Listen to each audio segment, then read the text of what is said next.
Something that I have had to really notice and pay attention to is the fact that when it comes to feeling safe in your own body,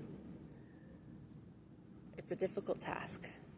And I say difficult because of the fact that it takes certain techniques, it takes being around the right people, it takes consistency, it takes multiple avenues as well. I mean, there are a lot of different ways of having to reset your nervous system and to calm your nervous system.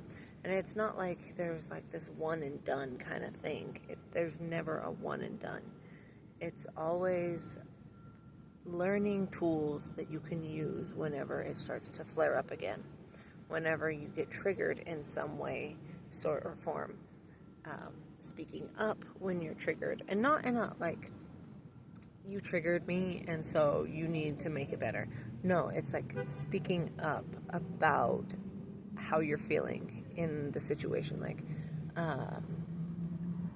but it's also with the right people, because it's not like you're going to go into class and you're not going to go into school and be like, that triggered me, teacher, you need to change, you need to fix it. No, it's like realizing that you were triggered in some way, sort of form, and how do you reframe it? How do you let go of it? Why does it bother you so much? So, there's so many different things that affect it. You know, I learned yesterday about how your sugar metabolism affects your nervous system and the connection that there is between when you are in survival mode. And this is something that I've seen myself like all the time in different toxic work environments where they like really promote giving out candy to their employees to kind of keep them going, keep them motivated. You know, it's a reinforcement to kind of like really push to keep them, you know, still working. And so sugar and carbs and caffeine are some of the main key things that they push in taking. And you see a lot of people that struggle with those addictions. And I say addictions because if you're using them as a means to survive, then it's an addiction. You know, you're using it to combat another feeling.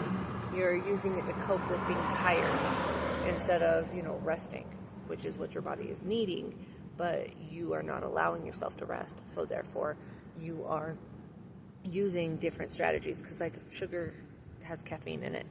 Or not sugar, but chocolate has caffeine in it. So sugar, you get a sugar fix, and it's a spike in energy, and then it's a crash. Same with bread. It's also one that breaks down into sugar. And so, you know, you will crave those things because of how you grew up, because of some kind of trauma, because of something that happened to you. And so therefore, your body craves those things to try and survive, to stay functioning. And so it was something that I am kicking caffeine, and I realized that I have been putting way too much on my plate. I have been overextending myself in ways, and that I try and cram too much stuff into one day, and I don't give myself enough time to breathe. I don't slow down. I try and take on way too much. And so now, because I'm slowing down, which is another way of being able to, reset your nervous system and slow it down and catch yourself and be able to see your patterns and break patterns, is slowing down. And that's how we, stop our self-sabotage and stuff like that. So, and also how we reframe limiting beliefs, and how we reframe the old memories that we have whenever you're having to go and get soul fragments from different timelines, that as well. So slowing down helps with the process. while also using other tools, of course, breathing techniques and meditation, and as well as NAET, looking into your health and your hormones and your working out and reframing the neural pathways. Exercise does that for you, all that kind of stuff. So there's a method to it all. But the thing about it is that, learning about these things and learning that, okay, so my sugar metabolism is on high alert. This is why I felt like I was anxious, and I felt like the whole world was going to end if I didn't take a break, if I didn't stop going. And so a lot of people struggle with that. Then there's other people that are on the exact opposite end of that. One of my coworkers, we've been talking about this, she struggles with being on the complete opposite end and being able, she is, she doesn't feel motivated to do anything. And so it's all different, but she still has the same problem where she loves carbs and she loves sweets and stuff like that, and especially carbs. And so it's one of those things that it's the same thing, but it has a different effect.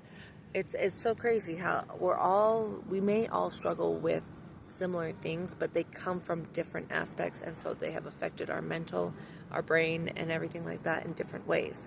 And so therefore it affects us in how we feel and how we struggle with certain things. I find it absolutely fascinating.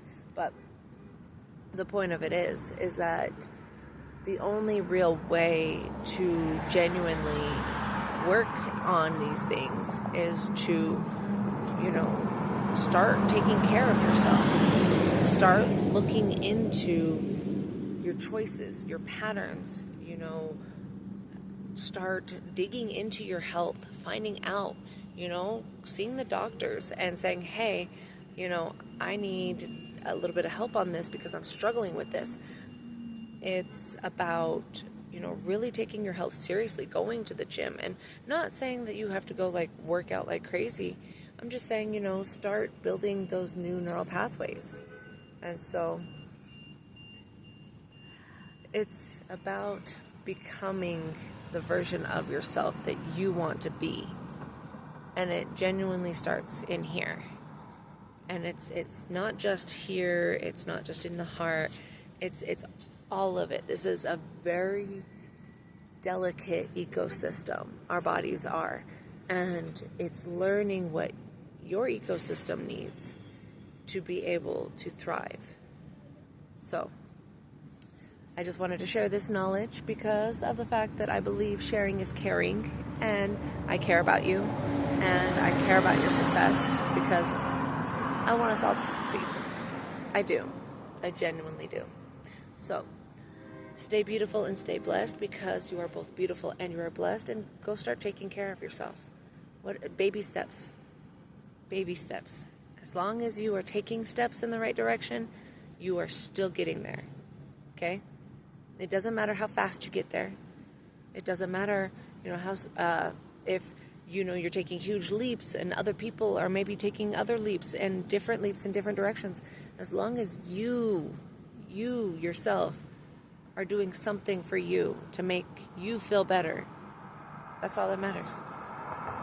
Okay? Have a beautiful, blessed day. Love you. Happy healing.